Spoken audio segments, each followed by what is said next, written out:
The number one tune in Soulsville this week, done by Soul Brother number one, James Brown. Give it up and turn it loose.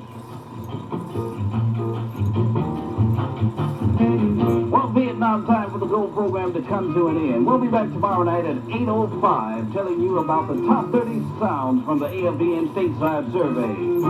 We've been moving and grooving tonight for the guys around Zion, like PFC Joe D. Weathers, also Spec 4 Larry Thomas, Sergeant Ricky Taboon, and all the groovers around Zion.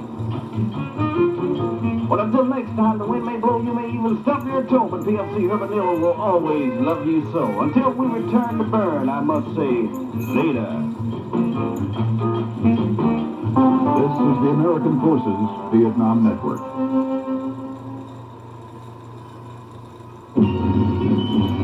This is Channel 54, Saigon. The Army recruiter serves an important function in the modern Army. He represents everything their prospective recruit needs to know about the Army. These dedicated men are selected for duty on an individual basis from a list of volunteers. If you're a career NCO with a broad knowledge of your Army and a desire to help young men make the right decision, see your personnel officer about becoming an Army recruiter. Time at the automatic tone, 2200.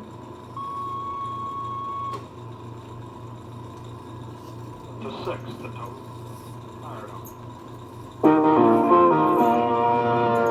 Good evening, I'm Army Specialist Jerry W. Gears with the sound of the news, compiled from Commercial and Military News Agency this day, the 28th of February, 1969. At least one American was killed and 40 others wounded when an enemy explosive and 300 tons of American ammunition blew up at Da Nang last night.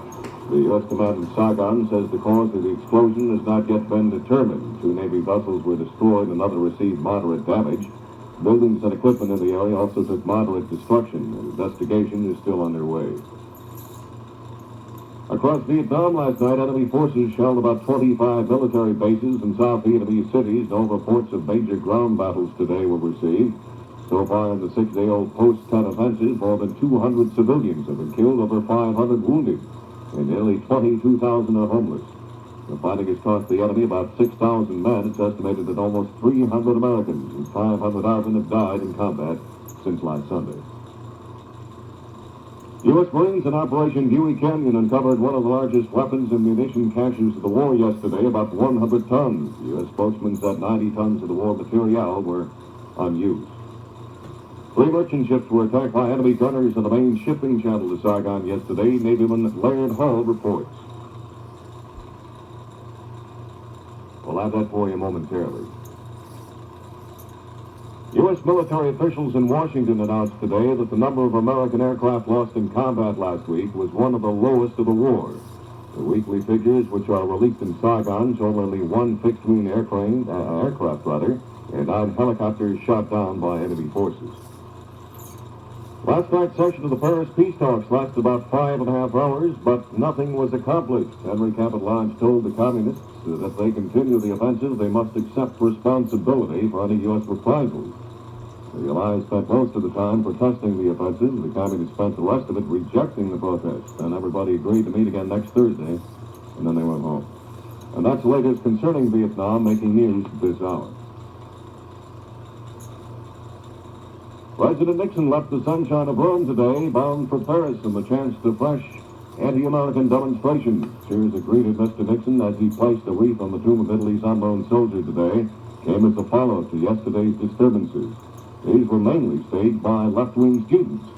Clashes between demonstrators and police left 119 persons injured, 85 of them law officers. A 24-year-old student was killed when he fell from a Rome University roof at the height of the rioting. Seems President Nixon's arrival in Rome this morning contrasted vividly with his early arrival in West Berlin. It's described for us now by Leonard Will. President Richard Nixon's 4-hour stopover in West Berlin today was the crowning point of his 2-day visit to West Germany. Along the motorcade route, thousands of cheering West Berliners gustily welcomed President Nixon to their city. The president ordered his car to stop several times so he could go up to the crowds lining the streets, shake hands, and personally return the city's warm welcome.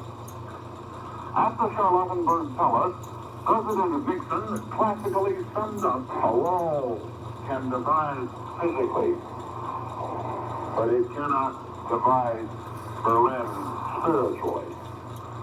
Because the spirit of freedom that I saw in the faces of thousands of Berliners today is a spirit that will continue to survive, and it will continue to receive support by those who are free throughout the world. The president then drove to an electronics factory here in West Berlin to address 6,000 workers. Mr. Nixon used the opportunity to deliver an unequivocal statement on America's guarantee for the security of West Berlin. Let there be no miscalculation, no unilateral move, no illegal act, no form of pressure from any sort will shake the resolve of the Western nations to defend their rightful status as protectors of the people of free Berlin. The workers' enthusiasm for the president's pledge of continued American support for West Berlin drew Mr. Nixon back to the microphone for a final thank you and goodbye. He then drove to Tegel Airport with West German Chancellor Kurt Kiesinger and Foreign Minister Billy Brandt. President Nixon described the results.